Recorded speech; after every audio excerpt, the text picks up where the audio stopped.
Bismillahirrahmanirrahim. Assalamualaikum warahmatullahi wabarakatuh. Alhamdulillah. Wassalatu wassalamu ala rasulillah wa ba'd. Para pemirsa kajian Yayasan Permata Jingga yang Allah muliakan, Sobat Radio Dakwah Islam 107,7 yang Allah muliakan.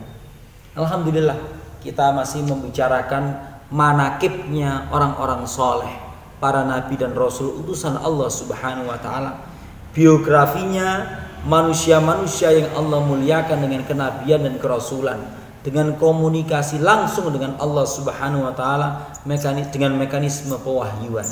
Kita masih mengkaji kisah Nabiullah Yunus alaihi salam. Sekarang kita lebih tajam lagi, yaitu sebuah kisah yang diungkap oleh Allah Subhanahu wa taala di dalam surat As-Saffat mulai ayat ke-139 sampai 148. Dan ini kisah Nabi Yunus alaihissalam yang terpanjang di dalam Al-Qur'an, di dalam surat As-Saffat ini. Para pemirsa sekalian, kita baca ayatnya. A'udzu billahi minasyaitonir rajim. Wa inna Yunusa laminal mursalin. Dan sungguh Yunus adalah betul-betul salah satu dari rasul yang kami utus. Idh abaqa ilal fulkil mashhun. Ingatlah ketika dia naik di perahu yang syarat dengan muatan. Fasahama, kemudian dia mengikuti undian, diundi untuk menyelamatkan perahu yang mau karam itu. Fakana minal mudhadhin, maka jadilah dia termasuk orang yang terkena undian itu. Faltaqamahul hutu, maka dia kemudian dilontarkan ke lautan, kemudian ditelan al-hut, ikan, wa huwa mulim, dalam keadaan dia sakit. Jadi hidup beberapa hari di dalam perut ikan ya tidak seindah di hotel bintang 5. Ini kalau bisa dibahasa kasarkan itu di penjara dasar laut gitulah, di dalam perut ikan yang banyak, yang besar, mohon maaf. Falaula annahu kana minal musabbihin, kalaulah beliau tidak termasuk orang yang bersungguh-sungguh bertasbih, lalabitha fi batnihi, sungguh betul-betul dia akan tetap di dalam perut ikan itu ila yaumi yub'atsun, sampai pada hari kebangkitan. Kalau beliau enggak termasuk orang yang bertasbih, bertaubat kepada Allah Subhanahu wa taala. Apa yang terjadi?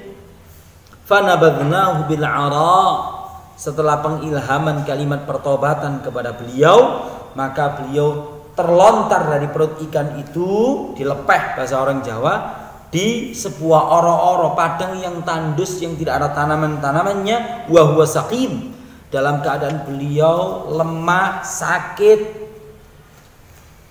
Wa ambatna alaihi syajaratan min yaqtin, lantas ketika dia terdampar di tempat yang tidak ada tanaman-tanamannya itu, maka kami tumbuhkan untuk beliau sebuah pohon sejenis labu.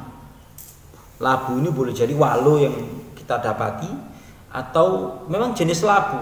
Dan memang keluarga labu ini banyak, termasuk timun itu dia termasuk labu.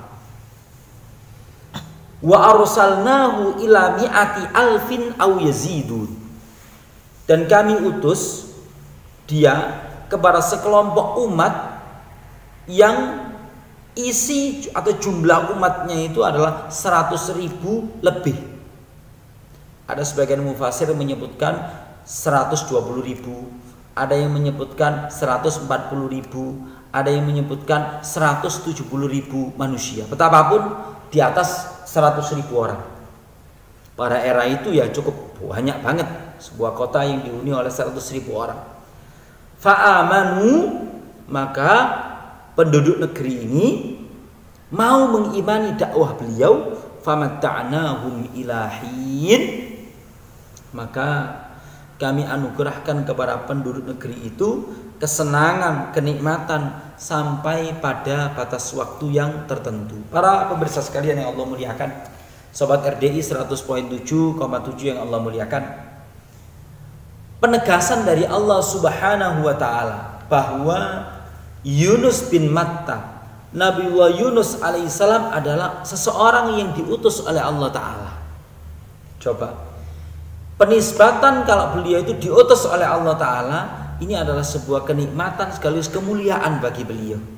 Bayangkan orang, saya adalah utusannya Pak Bupati, saya adalah utusannya Pak Presiden. Dia merasakan kemuliaannya. Saya adalah duta negara saya. Nah, kalau sekarang dutanya Allah Subhanahu wa taala, kemuliaan apa yang lebih tinggi daripada diutus oleh Allah Subhanahu wa taala? Beliau naik perahu.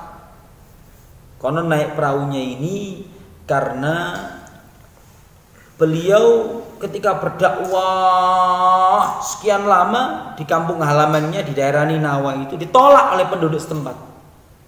Didustakan apa yang beliau sampaikan.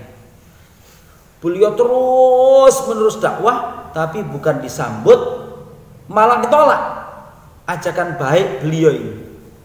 Maka kemudian bahasa orang Jawa sekarang itu mutung tadi, Nabiullah Yunus alaihissalam bersedih.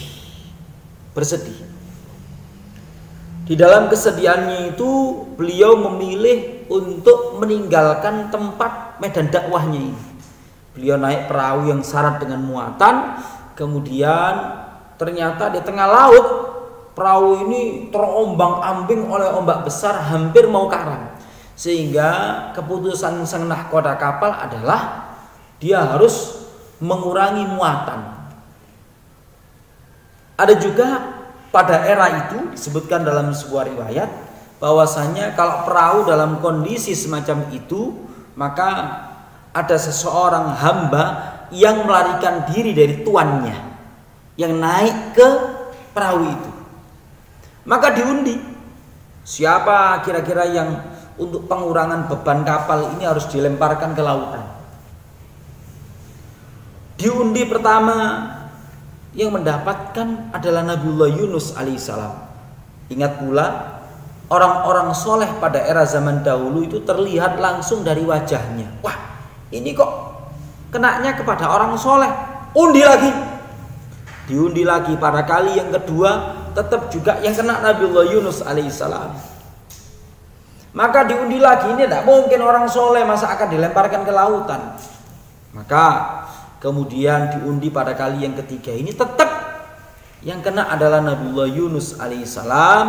Maka beliaulah memang yang dilemparkan ke lautan. Kemudian Allah Subhanahu wa taala dengan kehendaknya dan kuasanya, setelah peristiwa Nabiullah Yunus alaihissalam dilemparkan itu, faltaqamaul hut, beliau ditelan oleh ikan besar, ikan ambar, ikan paus, atau mungkin megalon, atau yang lebih besar daripada itu. Ya namanya diuntal sama ikan, nggak dikeremus sih, cuman masuk gitu aja. Kalau dikeremus ya nggak ada ceritanya. Nabiullah Yunus alaihissalam sudah selesai. Wa huwa mulim, dalam keadaan beliau sakit. Maka beliau bersujud kepada Allah Subhanahu wa taala, kemudian melakukan pertaubatan kepada Allah Subhanahu wa taala karena dalam keadaan murka, ngambek, meninggalkan tugas dakwah kepada kaumnya.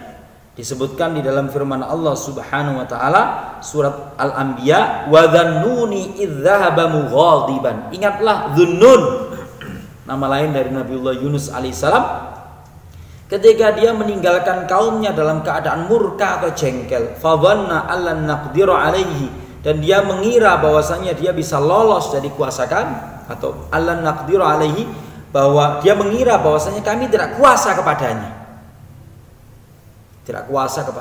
Fanada fil dhulumati, kemudian beliau menyeru, diilhamkan oleh Allah Subhanahu wa taala kalimat pertaubatan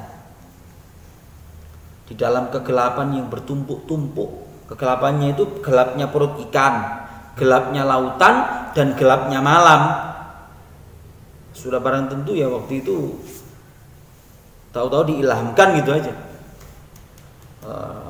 Jadi tiga hal ini, kegelapan bertumpuk-tumpuk, gelapnya perut ikan, kemudian gelapnya lautan, di dasar laut itu gelap, kemudian juga gelapnya malam.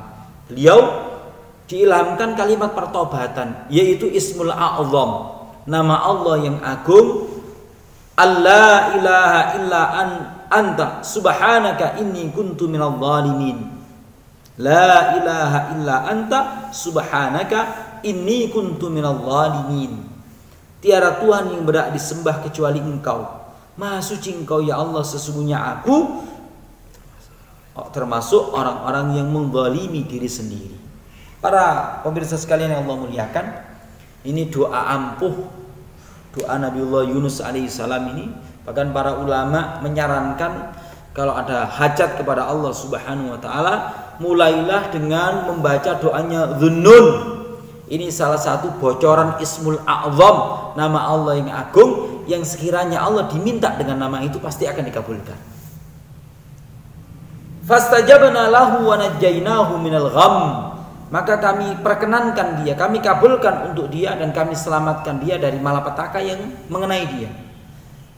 Apakah ini doa khusus berlaku pengabulan ini jika dibaca hanya untuk Nabi Yunus alaihissalam? Jawabannya ya.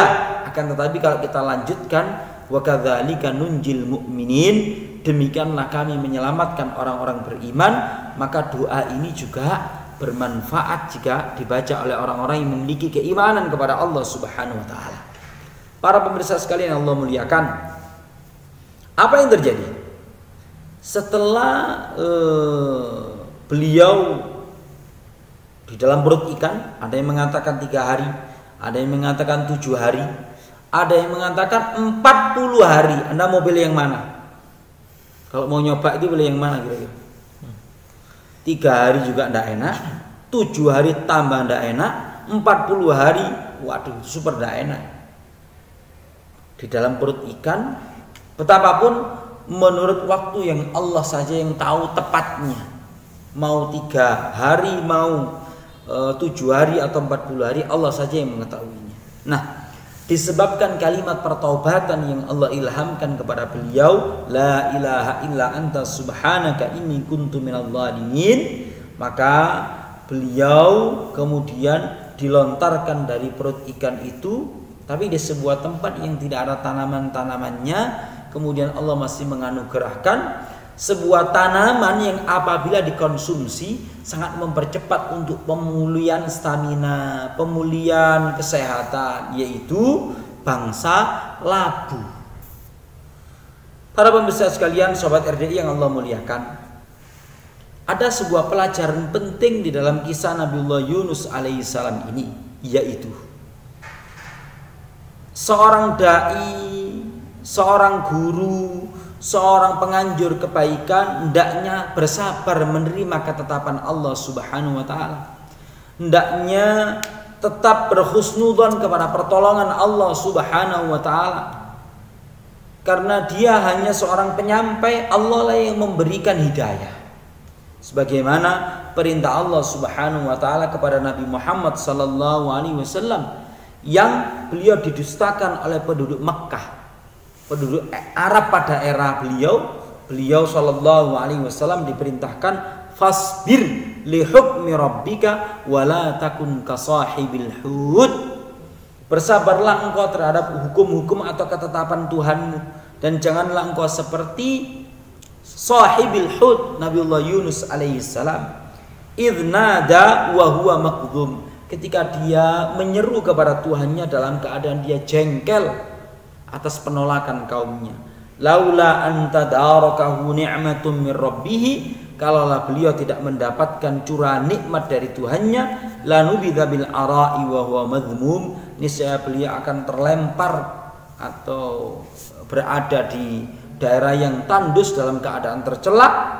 Tapi ternyata Allah Subhanahu wa taala menerima pertobatan hambanya yang sungguh-sungguh untuk berubah. Fajtabahu rabbuhu faja'alahu minas salihin. Allah memilih Nabiullah Yunus alaihissalam menjadi kekasihnya dan menjadikan beliau termasuk dari antara orang-orang yang soleh. Para pemirsa sekalian yang Allah muliakan, Nabiullah Yunus alaihi salam adalah orang yang sudah murni sungguh-sungguh di dalam melaksanakan perintah Allah, menyampaikan risalah. Cuman beliau memang ada kekhilafan, yaitu meninggalkan kaumnya dalam keadaan beliau ngambek atau jengkel. Maka kemudian Allah Subhanahu wa taala memberikan anugerah, pertobatan beliau diterima, kemudian beliau dikasih makanan yang tidak disangka-sangka, dan sepeninggalan Nabiullah Yunus alaihissalam kaumnya menjadi beriman kepada Allah Subhanahu wa taala. Ini adalah anugerah yang Allah berikan kepada kekasihnya yang diilhamkan kalimat pertobatan dan beliau menyadari kesalahannya. Para pemirsa sekalian yang Allah muliakan, mudah-mudahan kisah Nabiullah Yunus alaihissalam ini menjadi inspirasi kebaikan kita, terutama kalau lagi banyak masalah, ada hajat, ada keinginan, maka kita berdoa dengan Nabiullah Yunus alaihissalam, la ilaha illa anta subhanaka inni kuntu minadh dhalimin. Mudah-mudahan Allah Subhanahu wa taala menyelamatkan kita dari semua malapetaka dunia dan akhirat sebagaimana Allah menyelamatkan Nabiullah Yunus alaihissalam. Mudah-mudahan ada manfaatnya. Aqulu qauli hadza. Wassalamualaikum warahmatullahi wabarakatuh.